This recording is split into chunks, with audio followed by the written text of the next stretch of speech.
Belshazzar the king made a great feast to 1,000 of his lords, and drank wine before the 1,000. Belshazzar, whilst he tasted the wine, commanded to bring the golden and silver vessels which his father Nebuchadnezzar had taken out of the temple which was in Jerusalem, that his kings and his princes, his wives, and his concubines might drink therein. And they brought the golden vessels that were taken out of the temple of the house of God, which was at Jerusalem, and the king and his princes and his wives and his concubines drank in them. They drank wine and praised the gods of gold and silver, of brass, of iron, of wood, and of stone. In other words, Nebuchadnezzar had captured Israel and had taken all the things that had been dedicated to God out of the temple and brought them into Babylon.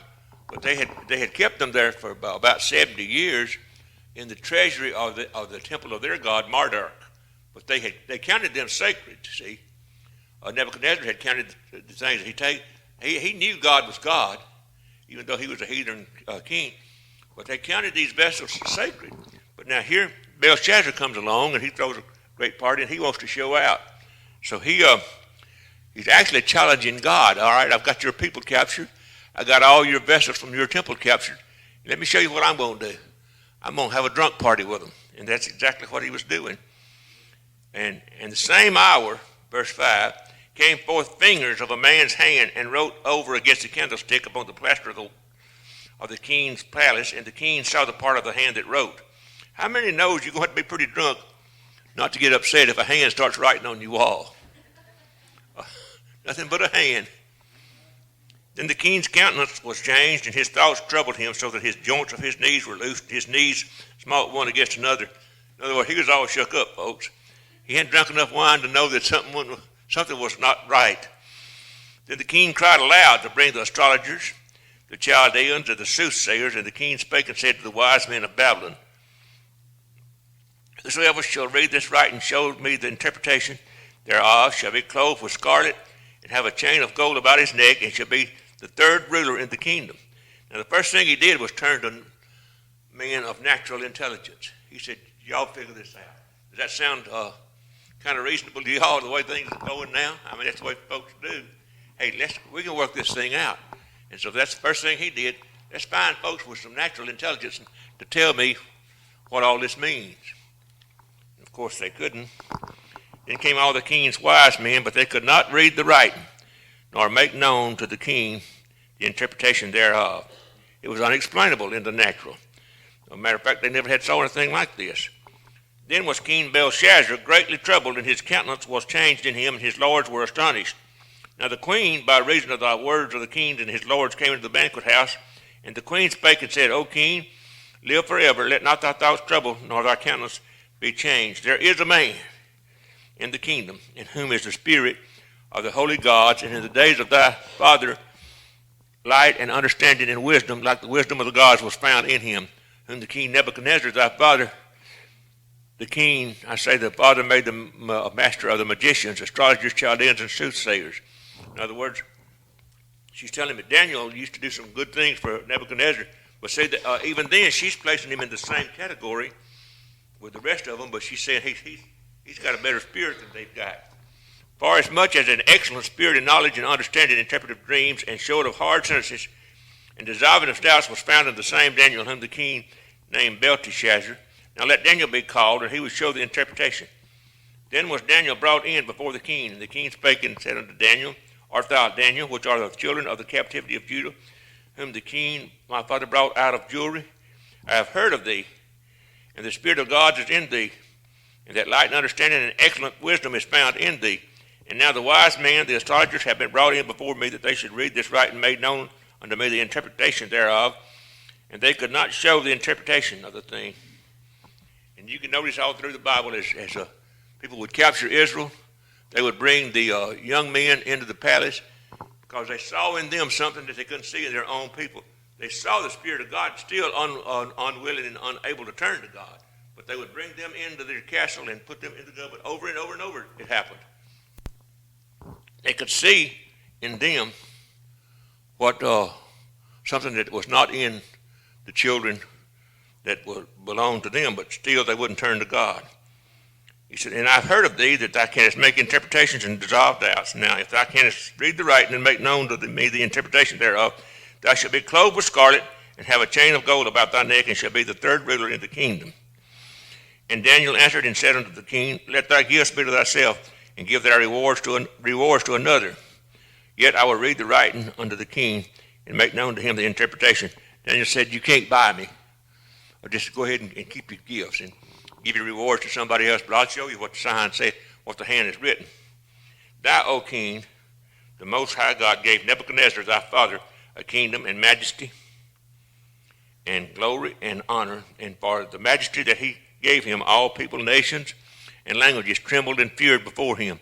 Whom he slew, he would, and whom he kept alive, he would, and whom he would set up, and whom he would, he put down. But when his heart was lifted up, and his mind hardened in pride, he was disposed from the kingly throne, and they took his glory from him.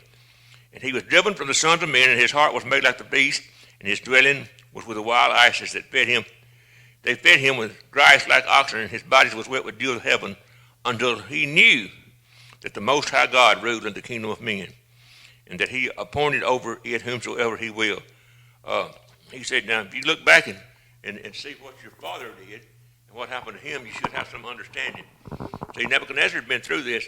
Nebuchadnezzar had walked out one day and talked about, this is mighty Babylon which I have built, and lost his mind.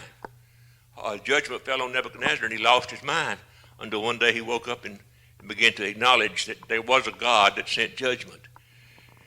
And now here comes Belshazzar, hadn't learned anything. And one thing, folks, that we say we learn from history is that we don't learn anything from history. Man falls after the same mistakes, it seems, over and over. Daniel says this, but thou hast lifted up thyself against the Lord of heaven. You see that, L-O-R-D?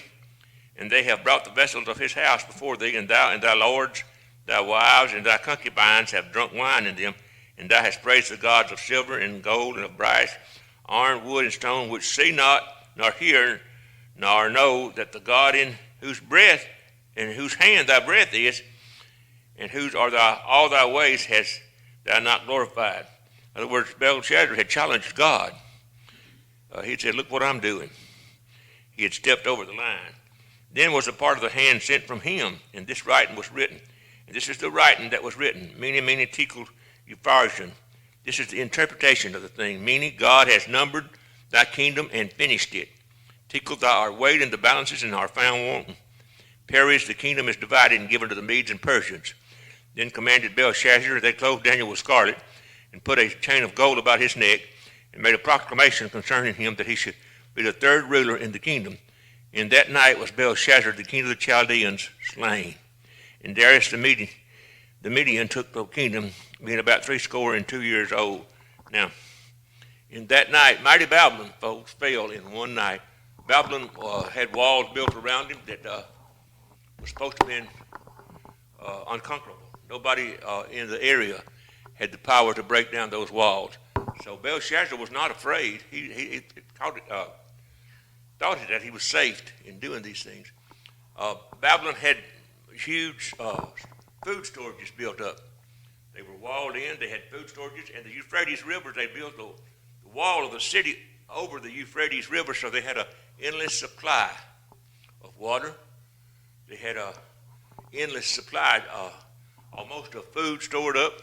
They had archers on the wall that were deadly with their bows and arrows, so no enemy was going to penetrate into Babylon, they thought.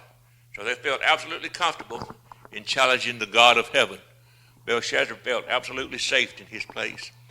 But while they were drinking, and while they were challenging in God, showing God, we've got these things dedicated to you, and we're drinking and having a feast to our gods. While they were doing that, the Medes were upriver of the Euphrates, digging a trench that changed the course of the river so that it stopped. But while they were drunk, while they were having a party, suddenly the water began to go down that was flowing through the mighty Babylon, the city of Babylon.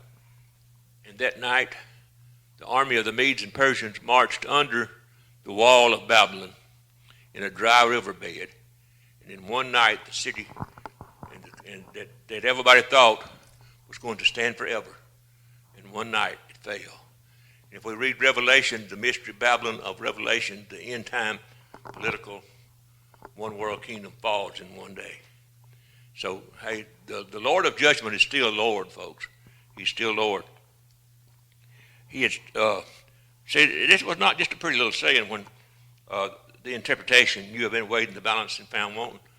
Now, Belshazzar had always been a wicked king, always had been piling up sin. But this is the way the harvest works, folks. When judgment reaches the full, the balance is tipped, and judgment automatically falls. It happens over and over and over. And while they were partying, they didn't know that their absolutely destruction was walking under the walls that they thought was unable to be breached. But for 70 years, they had God's people captive. They had captured Israel and had held them for almost 70 years when this happened. See, all that time, nothing happened.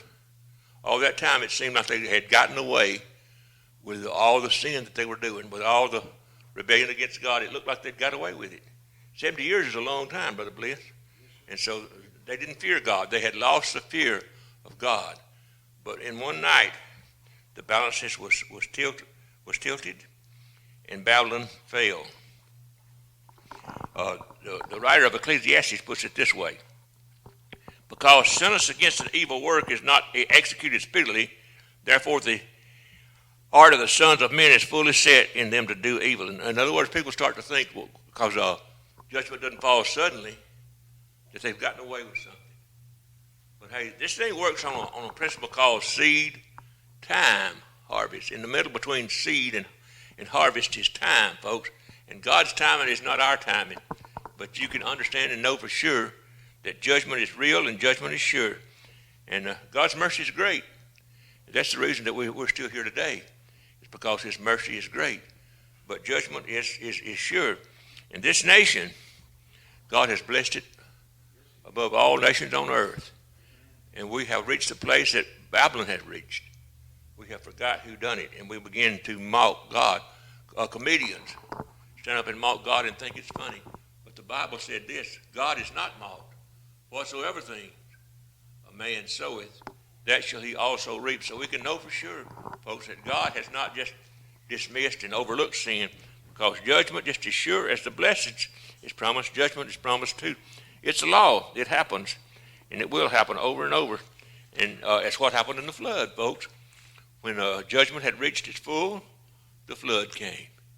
And as you read history, you can see the great empires over and over. They would rise up, and it would seem like, okay, they're going to be here forever. Nobody could defeat them because they had conquered every nation around them over and over and over. It happened.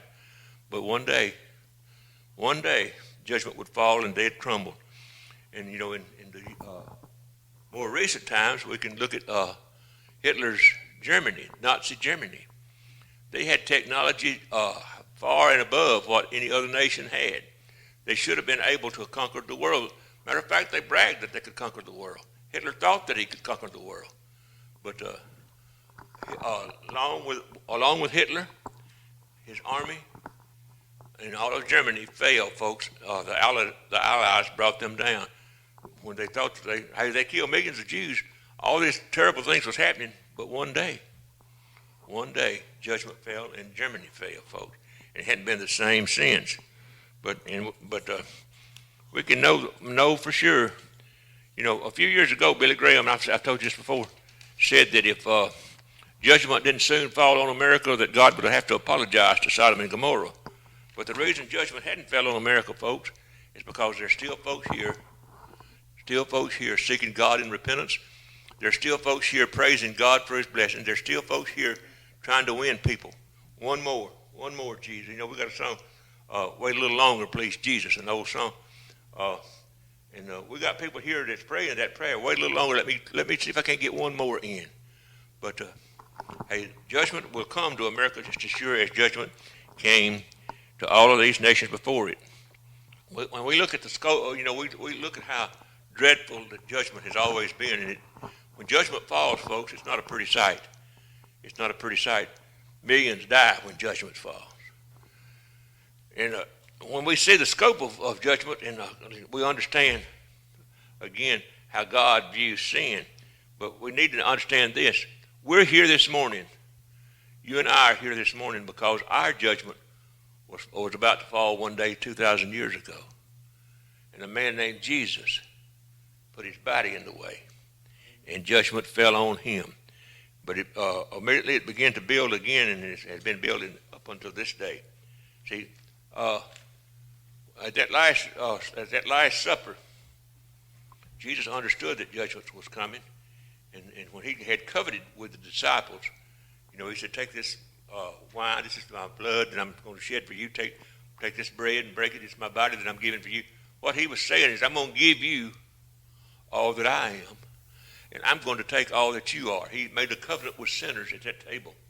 And then he told Judas, he said, "What the thing that you do quickly now," because he understood that judgment was falling, and he understood unless he made it to that cross, everything was about to be destroyed again.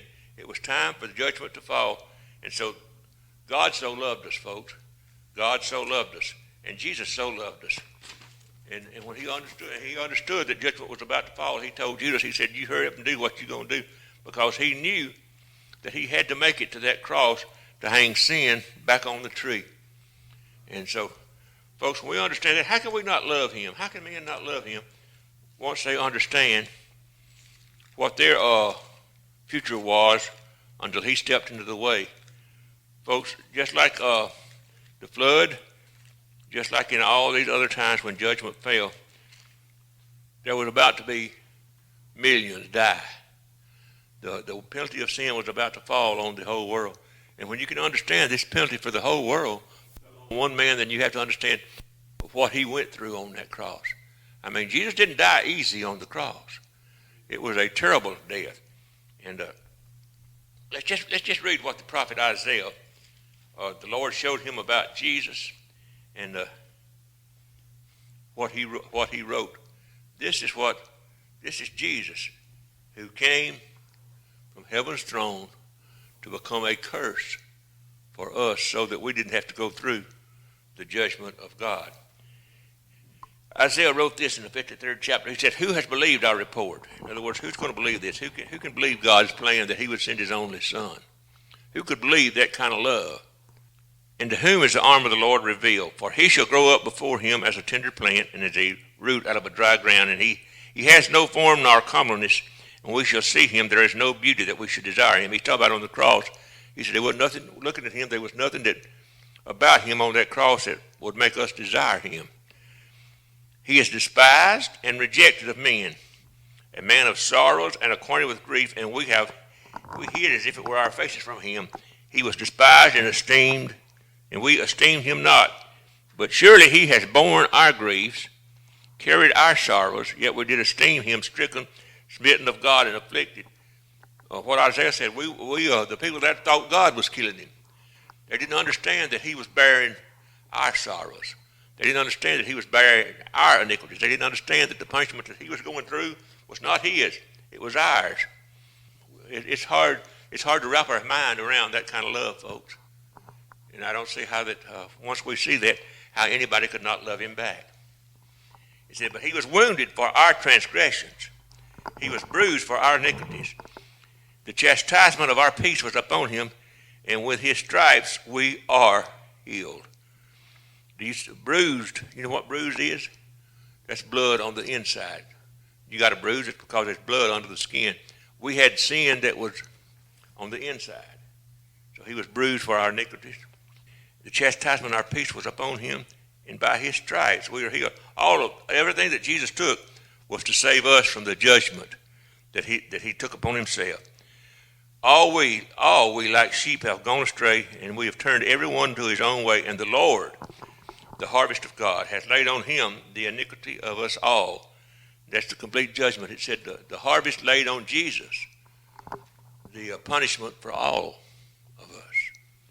Laid upon his shoulders the guilt that all mankind had sowed into the system since Adam, folks. And that blood that Jesus shed, see, the Bible declared that sin was death. Jesus had no sin. So he coveted with sinners to take ours. He had none. And so it was our sin that nailed him to that tree. It was our sin that caused the agony. It was our sin that made him go to that cross. He was oppressed and he was afflicted, yet he opened not his mouth. He is brought as a lamb to the slaughter, and as a sheep before her shearers is dumb, so he opened not his mouth. He was taken from prison and from judgment, and who should declare his generation? For he was cut off out of the land of the living. For the transgression of my people was he stricken. Now, we're talking about the love there, but we have to understand this. Jesus still had the power of God working in him because he had no sin. He took ours. But all the power of God was in him. When they went out there in the garden to get him that night, remember that story? And he asked them who they were seeking. And they said, Jesus. And he said, I am. And they all fell over. He had to quieten himself down to even allow them. He had to pull back the power to even to allow them to take him, folks. And he told them out there at the cross, he said, if I called immediately, the Lord would send all these angels to deliver me. He would send 10,000 angels to take me off this cross. Knowing on that cross going through, and he had a body like us, so he had all the pain that we'd have if we had nails drove in our hands. He had all the pain that we'd have if we were hanging by those nails, our breath being cut off, beaten with the splinters from that cross undoubtedly sticking in his back with a thorn on his head. He had all the power to deliver himself with just one word. But he didn't, because he understood that the judgment that was falling on him was our judgment. And if he'd have come down from that, they said if you be the Messiah, come down from that cross. But if he had that judgment would have fell on all men. So he hung there in our place, folks. He hung there and took our judgment. He made his grave with the wicked and with the rich in his death, because he had done no violence, neither was any deceit in his mouth. Yet it pleased the Lord, and you see that L-O-R-D, the capital? That's the harvest. It pleased the Lord to bruise him, and he hath put him to grief. When thou shalt make his soul an offering for sin, he shall see his seed, he shall prolong his days, and the pleasure of the Lord shall prosper in his hand. Now, it pleased the harvest. Now, it wasn't that the harvest had anything against Jesus, but the harvest just saw the sin that he became. The Bible said he became sin, that we could become his righteousness. To the harvest, all he was sin, because he had coveted.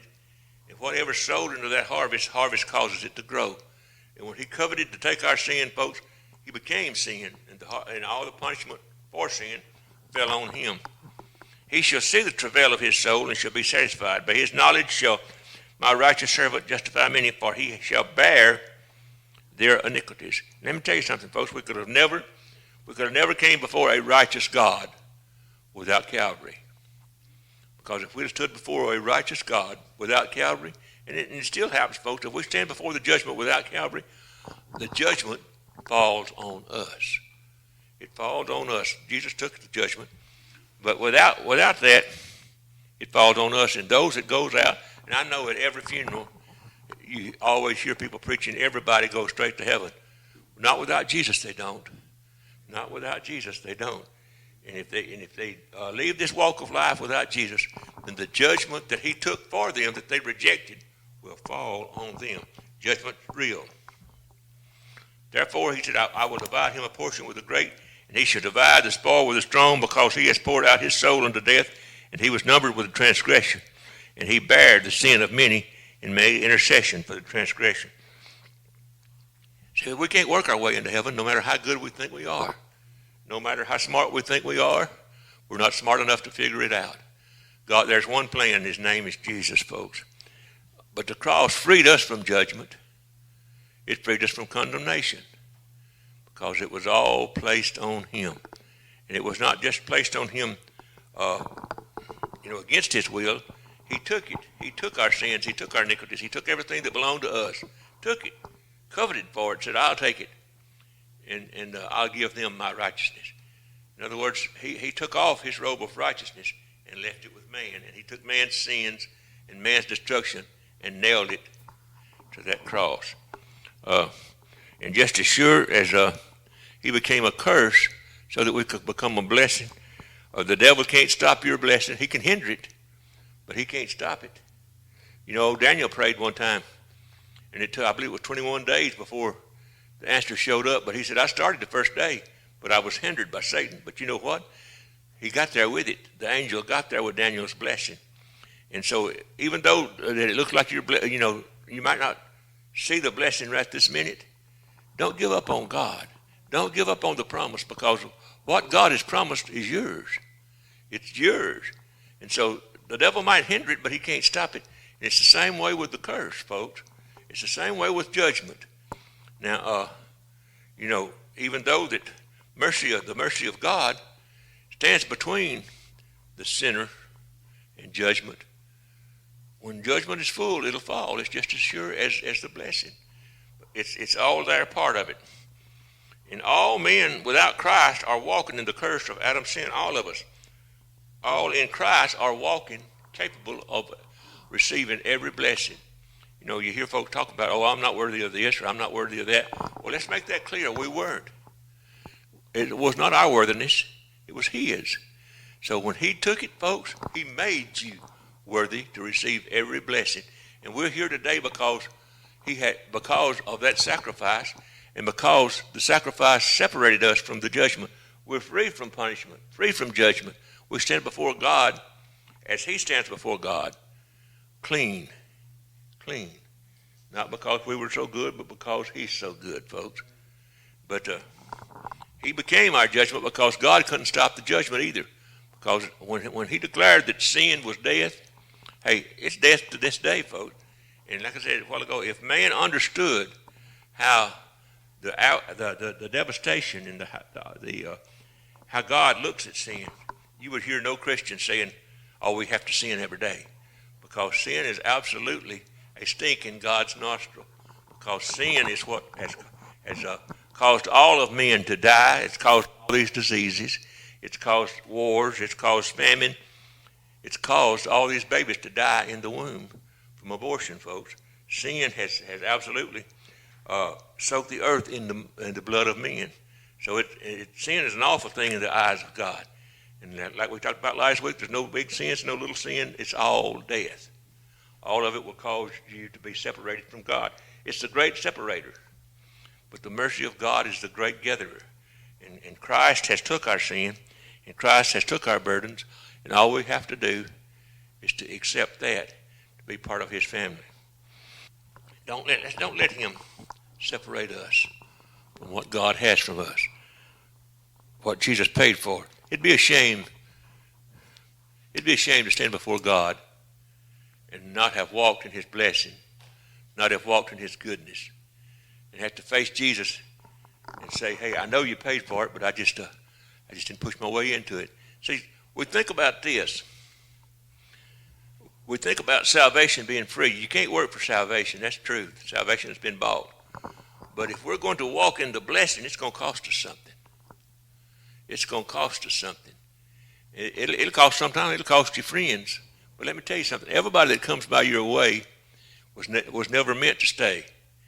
And everybody that says they're your friends is not. And there's sometimes, there's some things that we have to cut off if we're going to get the blessings of the Lord.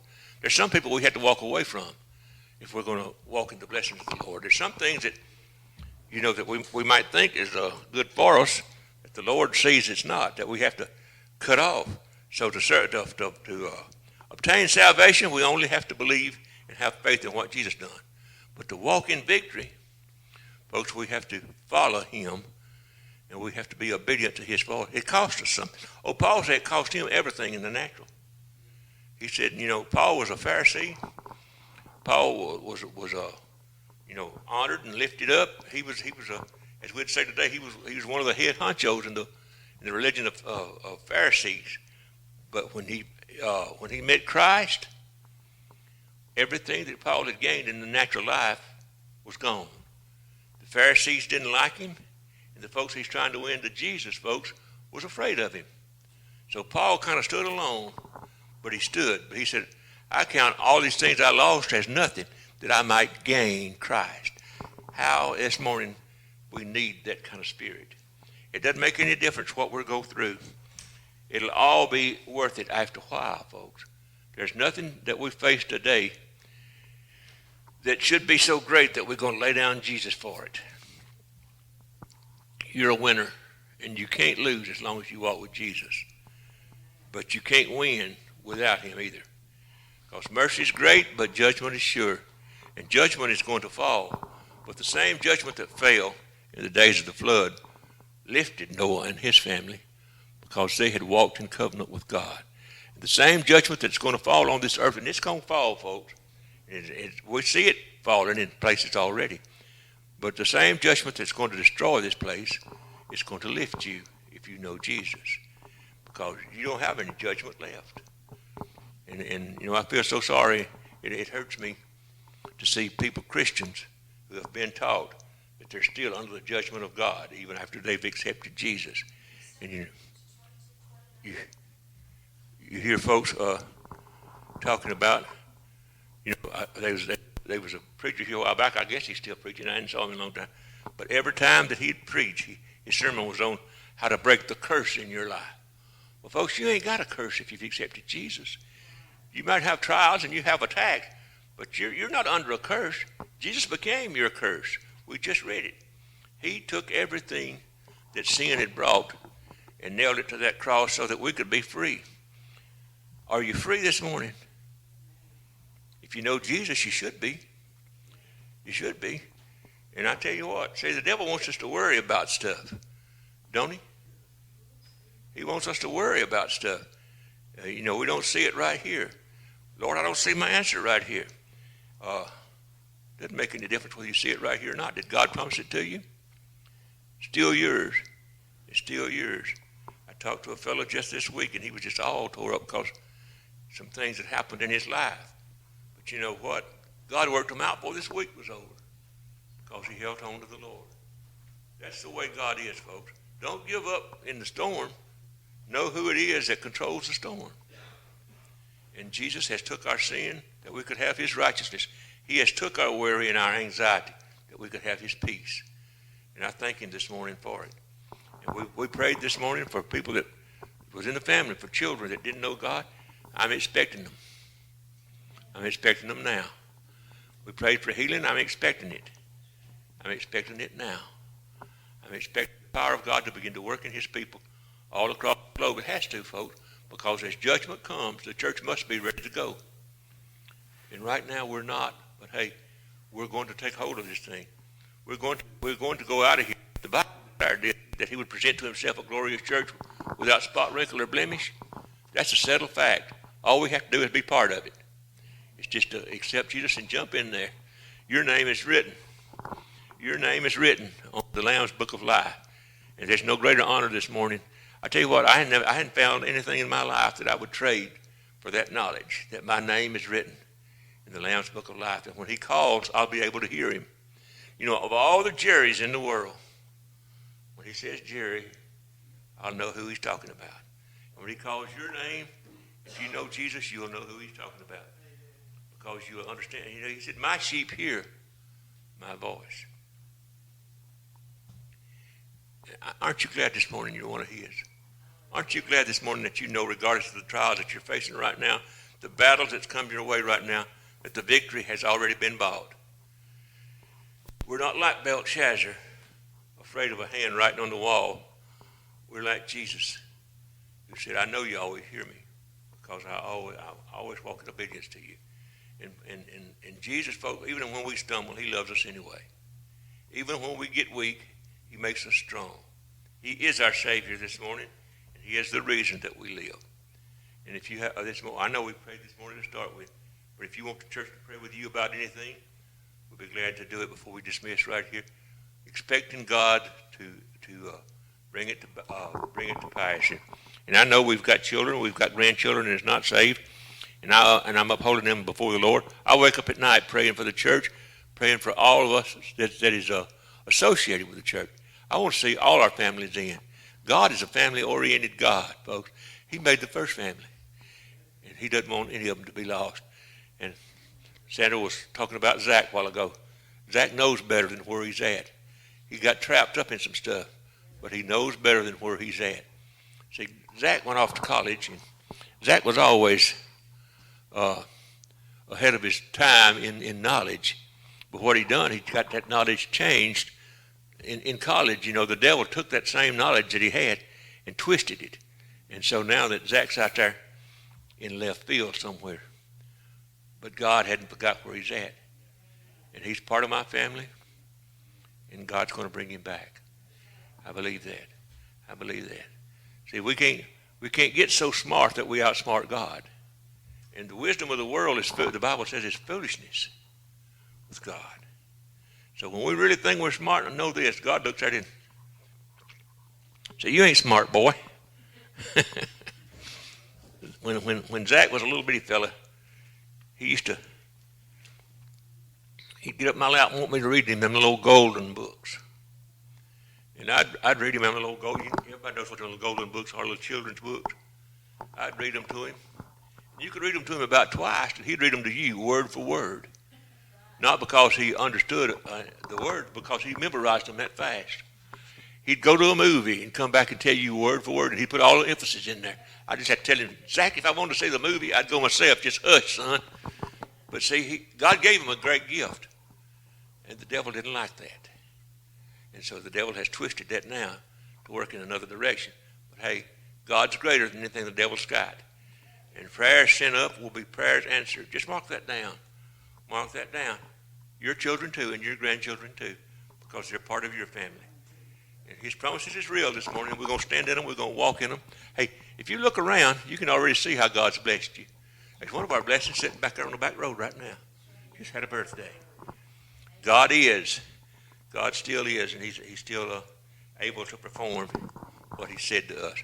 And when I said God is, reminded me of that story I've told you before, back in the 60s when this God is dead thing first started on the campus, on college campuses. I saw a photo, and somebody had put a little sign up out front that said, God is dead.